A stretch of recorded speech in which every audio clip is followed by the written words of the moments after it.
Grab your tea, have a seat, and sip on this. Lesson 103, Finessin is manifesting.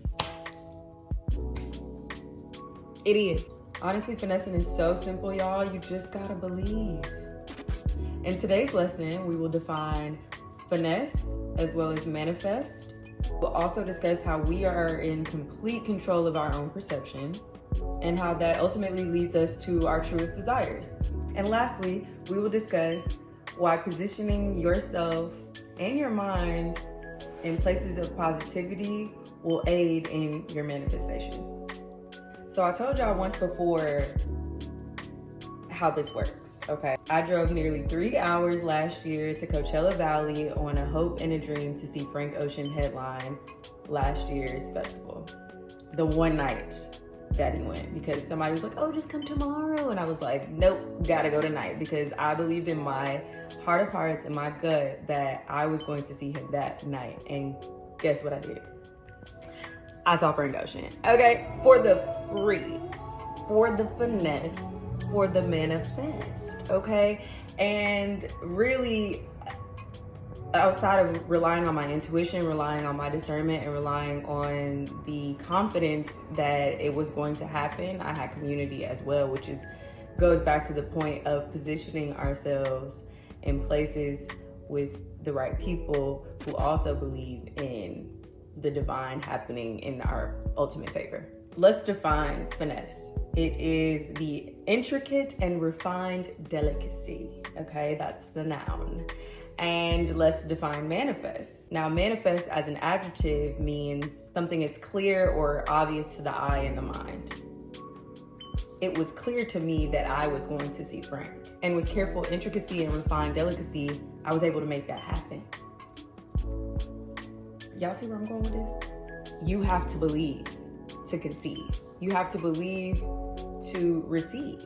And ultimately, that's what I learned about finessing. And obviously, Frank Ocean and Coachella was a big finesse and a big manifestation actualized. But this happens to me often. People always ask, like, how did you manage to do this? How did you manage to take the leap? How did you? I just believed it to be true.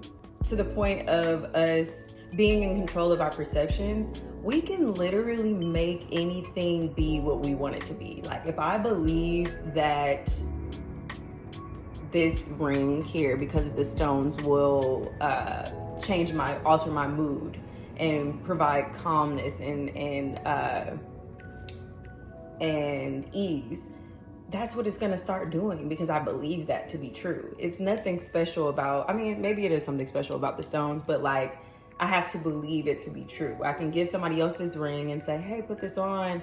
It'll bring you calmness. But if they don't believe it, their mind is gonna continue to allow them to believe that this shit don't work. It's the negative perception. But if you move your mind into a more positive perception, this ring can bring you ease and calmness, because I believe, and I perceive that belief to be true. Literally anything in life can be that. Why positioning yourself and your mind into positive spaces will aid in your manifestations is like, if I never reached out or did the proper things to find my friends who are gonna be there at Coachella, invite them out to an event, Frank never would have happened.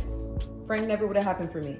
But I believed, I tapped into my community, I executed the vision that I knew to be true. I did everything that I could to pour into what I'd already spoke to the universe. One thing that finessing and manifestation have in common is that you have to believe it, receive it, and let it go. Don't keep talking about it, don't keep focusing on it. Just know that it's gonna happen in due time, in divine timing, right? I hope you learned something. Comment when you learned something, and see you next Thursday, sippas. And don't forget, finessing is manifestation, okay? Finessing is manifesting. See you next Thursday, sippas.